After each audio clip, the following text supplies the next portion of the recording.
కాకండి. ఎంత ఘోరం అంటే నిజంగా ఇవాళ ఉస్మానియా యూనివర్సిటీలో ముఖ్యమంత్రి గారు మాట్లాడుతుంటే నేను కూడా చూసిన. ఇంత అన్యాయంగా మాట్లాడతారా?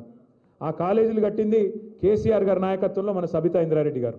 ఆ బిల్డింగులు కట్టింది, హాస్టల్ బిల్డింగు ఇంకో బిల్డింగ్ రెండు కూడా కట్టింది సబితా ఇంద్రారెడ్డి గారు. ఇక రేవంత్ రెడ్డి గారేమో జేబులో కత్తెర పెట్టుకొని తిరుగుతుండు. కత్తెర అంటే పాకెట్లు కొడుతుంది కాదు, యాడ రిబ్బన్ కనబడుతుందా కట్ చేద్దామని చూస్తాడు. మనం కట్టిన ఫ్లైఓవర్లు ఆయనే కట్ చేస్తాడు, మనం కట్టిన బిల్డింగ్లు ఆయనే కట్ చేస్తాడు. పర్వాలేదు కానీ కొద్దిగా జాగ్రత్త రేవంత్ రెడ్డి గారు, జర జేబులో కత్తెర అటు ఇటు అయితే డేంజర్ ఉంటుంది, జాగ్రత్త. ఎందుకంటే ఆయన మాట్లాడే మాటలు ఎంత వికారం మాట్లాడి నాకు అర్థం కాదు. ఒక్కటంటే ఒక్క మాట చక్కటి మాట మాట్లాడతాడా? అరే తెల్లారు లేస్తే గలీజ్ మాటలు, నీ పేగులు కట్ చేస్తా, మెడలు వేసుకుంటా, గుడ్లు వికి గోటీలు ఆడతా. పేగులు మెడలు వేసుకుంటేది బోటీ తింటాడా? ఏమన్నా బోటీ కొట్టేటోడా? నాకు అర్థం కాదు. అరే పేగులు మెడలు వేసుకుంటాడు ఎవడన్నా ముఖ్యమంత్రి? నాకు అర్థం కాదు. ఇంత గలీజ్ మాట.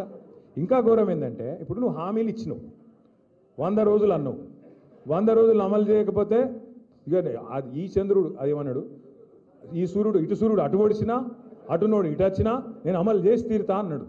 మరి అయితే పైసలు ఎడికెళ్ళి వెళ్తాయంటే మాకు తెలియలేదా కాంగ్రెస్ వాళ్ళకు? మేమందరం కూడా 6 ఫీట్లు ఉన్నాం ఒక్కొక్కడు.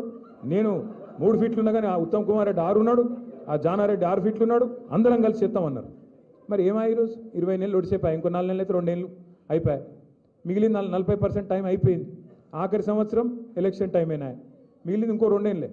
మరి ఏమైనా అని ఈ హామీలు అంటే ఇప్పుడు రేవంత్ రెడ్డి గారు కొత్త రాగం ఎత్తుకున్నాడు. ఏమంటాడు? లంకె బిందెలు ఉంటాయనుకొని వచ్చినా లేవు.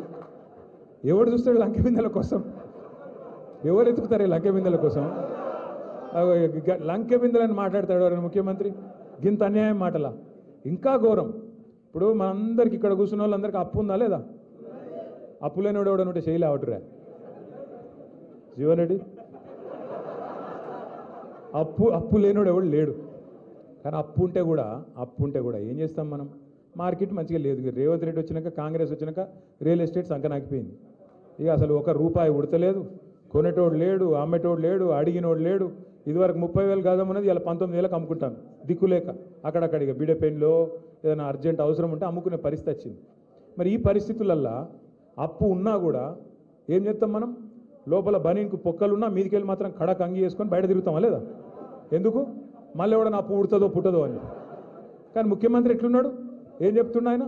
నేను ఢిల్లీకి పోతే నాకు అపాయింట్మెంట్ ఇస్తలేరు, చెప్పులు ఎత్తుకపోతే వాడు అపాయింట్మెంట్ ఇస్తలేరంటే ఏమనాలి ముఖ్యమంత్రి? చెప్పరు మీరు, నాకు అర్థం కాదు. ఎవడన్నా చెప్పుకుంటాడు గట్లా? ఏం లేకపోయినా కడక్ అంగి వేసుకొని చాలు మాకేమైంది రాబాయి, నువ్వు 1,00,000 కాదు 2 లక్షలు ఇస్తా, రేపటివరకు డామ్ డూమ్ అని కొడతాం, నరుకుతాం. ఎందుకంటే నడపాలి, దుగ్నం నడపాలి. కానీ ఈ ముఖ్యమంత్రి గారు ఇంకా ఘోరం. మరి ఏమైనా నువ్వు గిన్ని హామీలు ఇచ్చినావు, ఏం సంగతి అంటే ఈ మధ్యన కొత్త డైలాగ్ ఎత్తుకున్నాడు. ఏం చేస్తారా? నన్ను కోస్తారా? కోసుక తింటారా? ఎవడు కోసుక తింటే నువ్వేమైనా సేపు ఆ మామిడి పండుగ కోసుక తింటుంది, కోసుక తింటారా అన్నట. ఇంత అన్యాయం ముఖ్యమంత్రి ఉంటాడు ఎవడన్నా? అంత విచిత్రం అనిపిస్తుంది నాకు. ఈ ముఖ్యమంత్రి లెక్కలేడు. మేము కూడా చూసినాం, ఎన్టీ రామారావుని చూసినాం, రాజశేఖర రెడ్డి గారిని చూసినాం, చంద్రబాబు నాయుడు గారిని చూసినాం, కేసీఆర్ గారిని చూసినాం, ఇక ఈయనని చూస్తున్నాం. ఇప్పుడు ఏం చేయాలి? ఇక నిజానికి ఇలా మీకంటే నాకంటే ఊళ్ళల్లో ఉన్న వాళ్ళకి కోపం ఎక్కువ వస్తుంది. నాకు ఈ మధ్యన మన వాళ్ళందరూ చెప్తాను, అన్నా నువ్వు జర ఇంకా తిట్టకే ఎక్కువ అని చెప్తాను. అంటే నేనెందుకు తిడతారా పోయి, నాకేం కర్మ ఆయన తిట్టేది, నాకు అవసరమే లేదు. కానీ మన నాయకుడు, తెలంగాణను సాధించిన పెద్ద మనిషి కేసీఆర్ గారిని పట్టుకొని నోటికొచ్చినట్టు తిడితే మాత్రం, కేసీఆర్ని తిడితే మాత్రం